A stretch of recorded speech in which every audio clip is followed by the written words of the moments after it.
Nagkakagulo na ang mga tao sa squatter area. Malaki na ang apoy ng mga oras na yun na tumutupok sa isang bahagi ng kilalang mayamang lungsod. Kanya-kanyang takbo, sigaw at hakot ng mga maisasalbang gamit ang mga residente. Ilan sa kababaihan ay noon lang natutong magdasal. Makailang beses na nag-antanda ng krus habang binabantayan ang mga nag-iiyakang mga batang katabi ng mga nakabalagbag na gamit sa daan. Ang mga kalalakihan ay pabalik-balik sa pagtakbo, bitbit ang kanya-kanyang balde ng tubig at umaasang mapapatay ang apoy sa kanilang pagsasaboy dito, kasabay ng pagsambit ng lahat ng murang alam nila. Lagpas isang oras bago dumating ang mga bumbero. Naapula ang malaking apoy na tumupok sa lahat ng kabahayan. Walang itinirang bahay ang nangyaring sunog.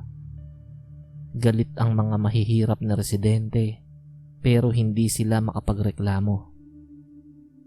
Anong laban nila? Hindi naman sa kanila ang lupa na kinatitirikan ng mga bahay nila. Kinabukasan ay binisita ni Mayor Palacio kasama ng kanyang binatang anak na si Oron ang mga biktima ng sunog. Namahagi sila ng mga kinakailangan ng mga ito. Supot na naglalaman ng 2 sardinas, 3 pirasong instant noodles, at 2 kilong bigas. Bukod sa mga yon, ay namahagi rin sila ng mga damit para sa mga residente. Lahat ay nabahagian. Pa, mag-iikot-ikot lang po ako rito, sambit ni Oron sa kalagitnaan ng pamimigay ng tulong ng mayor sa mga biktima ng sunog. Sige anak, at nang makilala ka ng mga tao rito, tugon ng mayor sa kanyang anak.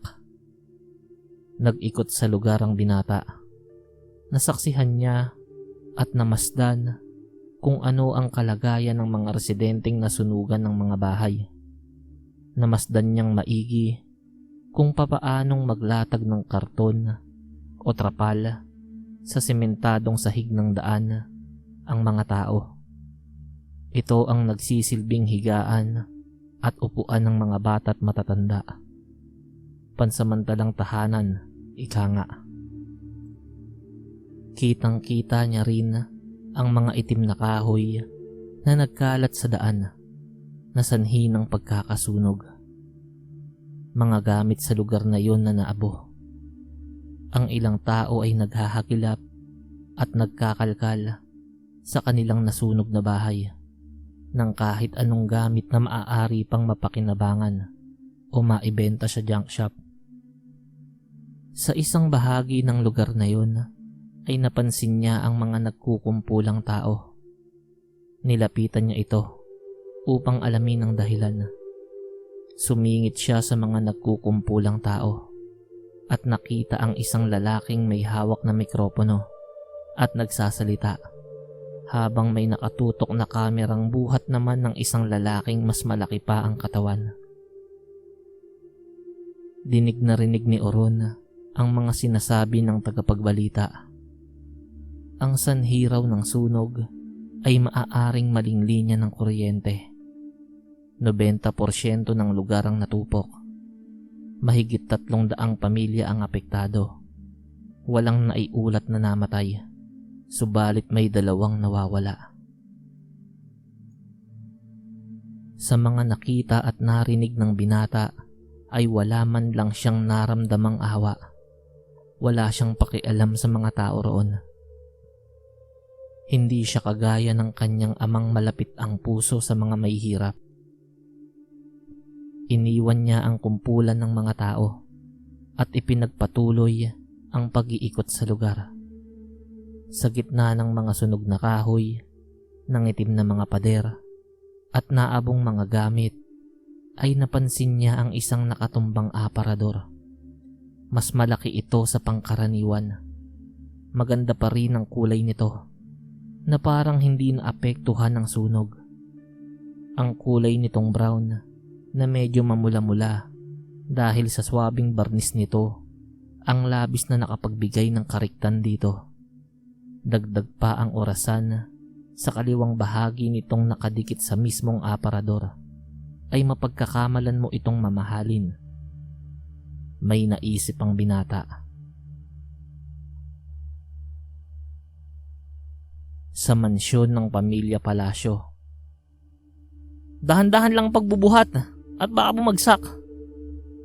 Minamanduhan ni Oron ang dalawang lalaking nakabarong habang buhat-buhat ang isang aparador. Saan po namin ilalagay ito? Tanong ng isa sa mga nagbubuhat. Idiretso mo sa loob ng kwarto ko. Sagot ng binata. Pagkalapag ng lumang aparador sa kwarto ng binata ay agad na umalis ang dalawang nakabarong na lalaking nagbuhat nito. Mula sa bulsa ay inilabas ng binata ang kanyang mamahaling cellphone at may tinawagan. Hello tol, may bago ako rito. Ba gusto mo? Sambit ng binata sa kanyang kaibigang anak ng congressman na nasa kabilang linya habang mainam na tinititigan ang lumang aparador na nakuha niya kanina sa pinangyarihan ng sunog. Ayos yan tol, akin na yan. Huwag mo nang ialok sa iba. Tinig ng kanyang kaibigan sa kabilang linya. Pinutol ng binata ang kanilang pag-uusap. Muling ibinulsa ang cellphone at patuloy na pinagmasda ng aparador. Marami na siyang naibentang kung ano-anong antigong bagay na nakukuha niya sa kung saan-saan. Ang iba sa mga ito ay hindi totoong antigo at sa halip ay pinagmumukha lang luma. Naibebenta niya ang mga yon sa mataas na halaga, kumporme sa mabubuo niyang istorya patungkol sa mga yon. 2 bagay na lang ang naiwan sa kwarto niya ngayon.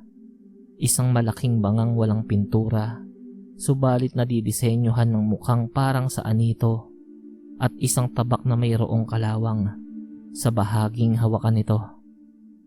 Kailangan niya pa itong ipalinis upang magmukhang mamahalin. Ngayon nga ay naragdagan ito ng isang lumang aparador. Sa itsura nito ay hindi na kailangan pang linisin o may baguhin man lang para makahanap ng bibili. Nakapagtatakang sa pinangyarihan ng sunog niya nakuha ang lumang aparador na yon, subalit hindi ito makikitaan ng kahit anong pinsalang sanhi ng sunog. Nilapitan niya ito at sabik na hinawakan ng hawakan ng pinto na gawa sa tanso para sana buksan at makita ang loob. Baka kasi ang itsura ng loob nito ang may kailangan pang ayusin. Matigas ang pagkakasara ng pinto nito. Mukhang nakakandado at wala naman siyang susi para rito. Tinawag niya ang isa sa 2 lalaking nakabarong na kaninang nagbuhat nito para magpatulong. Sir, ayaw talagang mabuksan eh. Sambit ng lalaking nakabarong.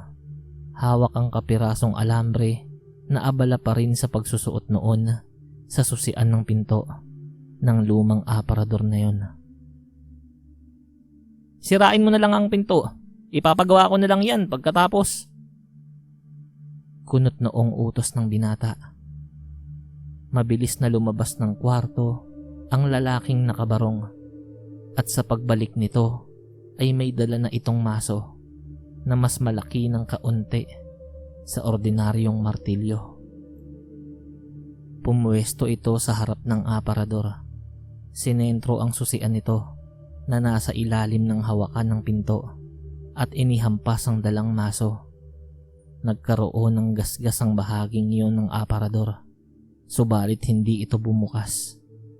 Sa pangalawang pagkakataon ay inihampas ng lalaking nakabarong ang dalang maso sa parehong bahagi na tinamaan kanina. Mas malakas. Tanggal ang hawakan ng pinto. Bumukas ang aparador. Halos masuka ang dalawa sa nakitang laman ng aparador. Dalawang kalansay ng tao. Halatang pagkasunog ang dahilan kung bakit mga buto na lang at dalawang bungo ang natira. Ang ilan sa mga buto ay maitim. Dagdag pa ang amoy na nanggagaling dito na katulad ng nasusunog na buhok o balahibo ng manok. Ilabas niyo yan at linisin. Itapon niyo mga buto. Muling utos ng binata na halatang bumaliktad ang sikmura. Dahilan kaya mabilis na tinungo ang banyo. Tinawag ng lalaking nakabarong ang kanyang kasama para magpatulong ilabas ang lumang aparador. Itinapon nila ang mga buto at nilinis ang loob nito. Inayos din nila ang bahaging nasira, gawa ng pagkakahampas ng maso. Kinagabihan ay muling ibinalik ng dalawang lalaki ang lumang aparador sa loob ng kwarto ng binata. Ayos na ba? Tanong ng binata. Opo, sagot ng mas malaking lalaki kasabay ng kanilang pagtango. O heto, mag-happy-happy muna kayo. Ako nang bahala kay Papa. Inabutan ng binata ang dalawa ng tig-1,000 piso. Agad na nilisan ng dalawang tauhan ng mayor ang mansyon. Binuksan ng binata ang aparador. Malinis na ang loob nito. Wala na rin ang amoy na katulad ng nasusunog na buhok o balahibo ng manok. Bukas ng umaga ay maaari niya na itong ihatid sa kanyang kaibigan. Tinungo niya ang kama, nahiga hanggang makatulog na mayroong ngiti.